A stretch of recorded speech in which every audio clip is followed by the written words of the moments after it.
Okay, now that I've fussed about Ant-Man and Baskin Robbins, I'm still stuck on that. Let's talk about trailers. I got 5 this time. The first one was Hunger Games Mockingjay Part 2, which of course is the end of this series. I have not, to be honest with you, fallen in love with this series. I like it, but I'm not falling in love with it. I like the books a lot better. The first Hunger Games I liked.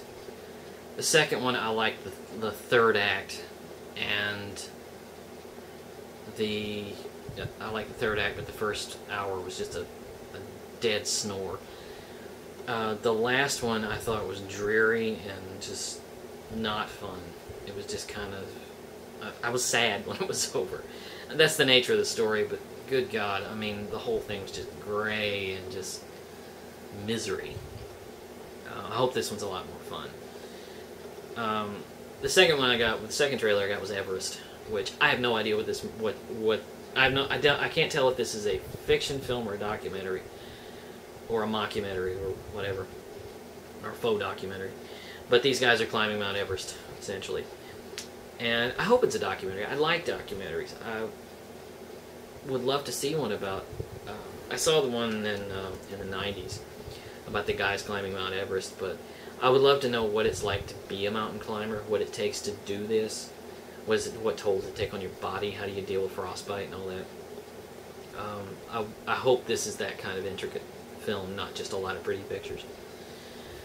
The third one I got was Fantastic Four, and I want this to work so badly, despite the fact that it looks grim and dark. And I remember the Fantastic Four comics, excuse me, which I read as a kid, being kind of light and fun. And but I want this to work because I hated the last 2 Fantastic Four movies.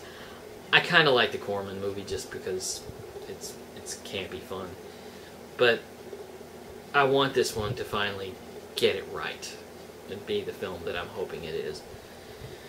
The fourth trailer was Mission Impossible Rogue Nation, which I don't miss a Mission Impossible movie. I love these. I love these a lot more than the Jason Bourne pictures, which all seem to be the same. This one was interesting. The last 40 seconds of it were a behind-the-scenes thing to let you know that the scene in which Tom Cruise is holding onto the side of that airplane is a practical effect. And I appreciate that, because I love practical effects. So I feel like sometimes filmmakers use CG as a crutch, but I appreciate practical effects. That's one of the reasons I love Fury Road so much.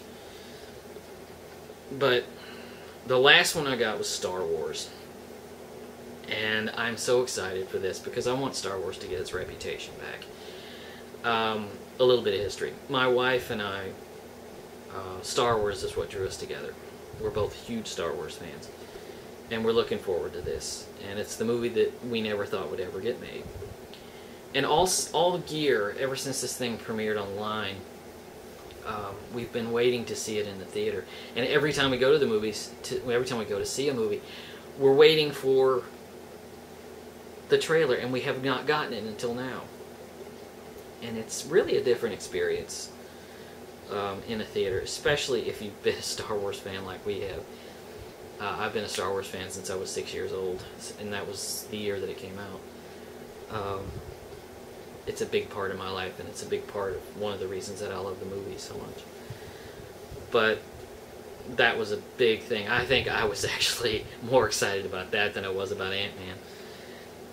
But anyway, those are the trailers. That was Ant-Man and Baskin Robbins and all of that.